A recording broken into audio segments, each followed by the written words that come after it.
Arguably, this is the most famous illusion in the world, although it's rarely seen. If it was done on the stage indoors, it's not really a mystery. It would be too easy to hang a thin wire from the ceiling. Outside, however, it would look more impressive. Here's how it would look. The magician walks up with a basket and rope.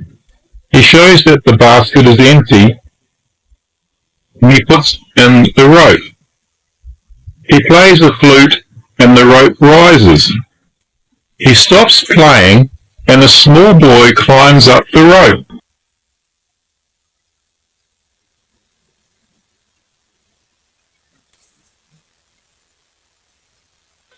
After the boy climbs down again, the rope collapses, and the illusion is over. How could it be done? Based on the evidence, the Indians do it something like this. The basket has a hinged bottom that is opened when the rope is placed inside. This is a dummy rope because under the ground is a secret chamber with an assistant inside. He pushes up a second rope, much like a periscope in a submarine, with a strong rod hidden inside. After the boy climbs up and comes down again, the rod is withdrawn from the rope quickly, and the rope casing collapses on the ground.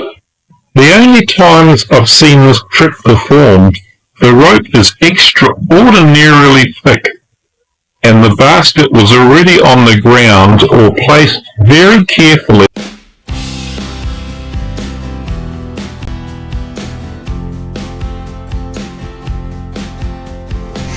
You saw the famous Indian rope trick magic.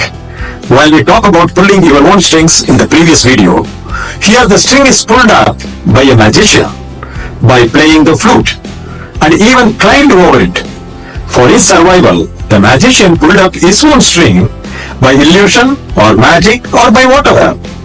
To engage and entertain others, he relied on his own skill and did not go for alms.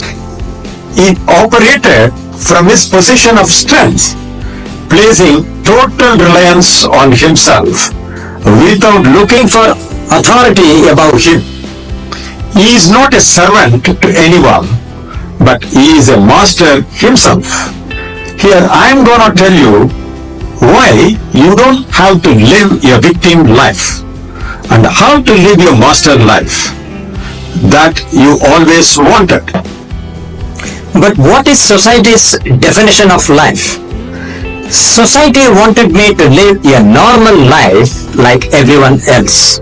Society says, finish the schooling and college, do a 9-to-5 job, have family and kids. Finally, stay in line and stay out of the trouble. That is life. Alright, some may find it satisfying, but what if I am not one of those people? Even so, people follow this role. They have this constant fear of breaking away from the norms of society.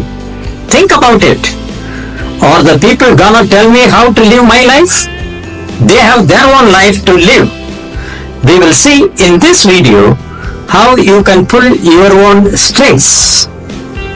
The problem is, you never feel you are victimized, because as long as God is in the heaven and the King is on the throne, you move on.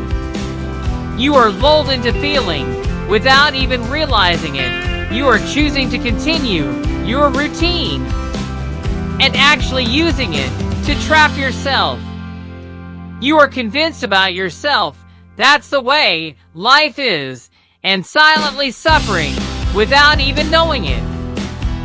Most people desire a normal life because it often represents stability, security, and predictability. A normal life typically involves meeting basic needs, having a routine, and feeling a sense of belonging within a community. This can provide a sense of comfort and reduce anxiety about the unknown. Just imagine yourself in a comfortable 9-to-5 job, getting the salary at the end of the month, buying all the things which you desire at those shopping apps, going on vacations, moving ahead in life with the yearly promotion and whatnot. Life seems pretty easy, right? No tensions, all peace and happiness in life. Your parents will be boasting about how you have a secure future, and hence you will be respected. My friend, this simple and naive thought is the starting of a normal life, which most of the people are living currently. Some are happy about it, some are whining about it, but still stuck in this vicious cycle. Leading an exceptional life needs a whole lot of grit and determination to face all the adversities in life, which only few people are able to do.